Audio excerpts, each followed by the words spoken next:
Hello again, friends. So the most exciting thing has happened. Several new people have found our tiny channel. Among our new friends is Artie's Alone, who has requested a fairy tale from Laos. My first ever. I'm very excited. The story is about a notorious trickster. His stories ranged from his birth to his death. He was very clever, although a bit of a cad. I do apologize for my pronunciation, as usual, but I will do my very best. So join me now as we read Xiang on the Two Full Moons. One day, Xiang, who managed to live well without actually working, well, that would be nice, visited an older woman named Saw. He asked her if she could lend him some money, at interest, for a period of time. She was surprised that a man of his seeming wealth should need to borrow anything, but he explained that it was for an unexpected expense, and that he would keep his word to repay it on time. For which I will gladly pay you Tuesday. How long must I wait for repayment? She asked. I will give you all that I have promised when there have been 2 full moons, he answered.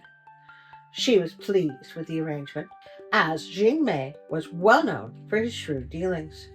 Saw thought that he must certainly be in immediate need not to haggle over the interest or time of repayment. Okay.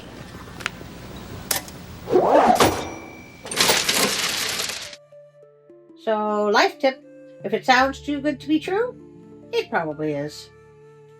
After 2 months had passed, and she had seen the full moon come and go twice, Saw went to collect the money she was due. When asked, he replied, There have not yet been 2 full moons. Saw went home and waited until another full moon had come and gone before returning to collect again. This time she was certain there could be no misunderstanding as to the terms of repayment having been met. She was speechless when she was again informed there had not yet been 2 full moons since Xiang had borrowed the money. This time Saw was certain that there could be no mistake on her part, but perhaps there was some misunderstanding that prevented the repayment. She asked, Didn't you promise to pay me after there had been 2 full moons? Yes, he replied, but that has not happened yet. 3 months have passed. In each of the months a full moon has come and gone, but at no time were there 2 full moons. Our agreement was that I will pay you after there have been 2 full moons, not after there has been 1 full moon twice. Now, I ask you, have you ever known what is being orphan, and you say orphan.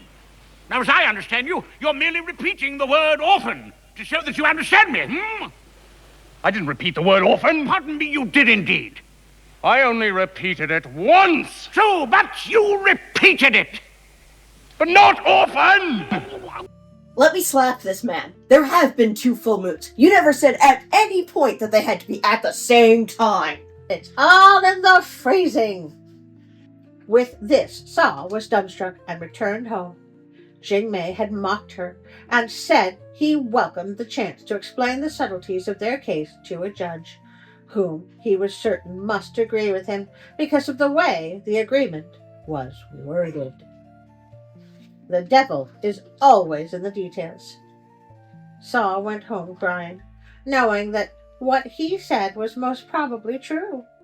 She was not experienced in this type of dealings, and Xiang had not broken the agreement as such. Along the way, Saw came across a monk who asked her why she wept. After explaining all her trials, she asked the monk for guidance, for she was in need of the money, and bitter from the injustice of a ne'er-do-well living off the money of an honest woman. The monk assured her that everything would work out in her favor, and promised to see the magistrate in the morning. The monk visited the court official and asked that the trial take place in the palace courtyard on the evening of the next full moon. The magistrate felt this was somewhat unusual, but this was a strange case, and the man was a monk, so he could hardly decline the request.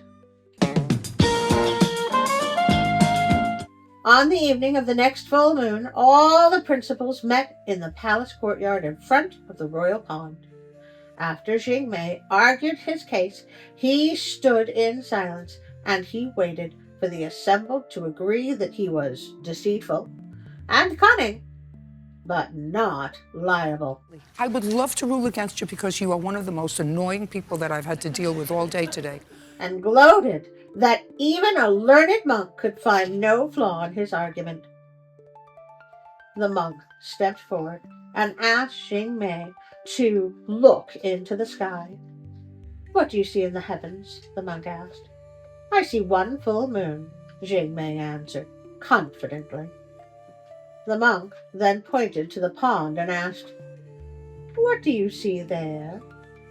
Now, Xing Mei was speechless, as he could not deny that in the pond's reflection was seen a second full moon. "There are 2 full moons tonight," offered the monk, "and the time has come for Xing Mei to repay all that he has promised." The judge quickly agreed, for the monk's argument was at least as valid as Xing Mei's, and the magistrate had no wish to contradict a monk. The money was paid that very night, and Xing Mei was outwitted for the only time in his life. Well, I just loved that. Although I have it on good authority, this is the only time that Xing Mei is ever outwitted. These tales do seem to be on the short side, at least the ones I can find that have been translated. Still, if you all would like me to find another, just let me know in the comments. Speaking of comments, my friends, old and new, this is the point where I ask for your help. That's right. Please like the video, share it with your friends and relations, and subscribe if you haven't already. The notification bell will keep you informed, if you want it to. If you would like to join me on my Patreon page, I'd be very grateful. I also have Instagram and Facebook. You'll find it in the links in the description below. I would like to say thank you to Pixabay.com for all the wonderful things there that help my channel. And finally, I would like to thank you, all my wonderful friends, for joining me again for another story. I hope to see you again next week. Now for a special thank you to my Patreon friends.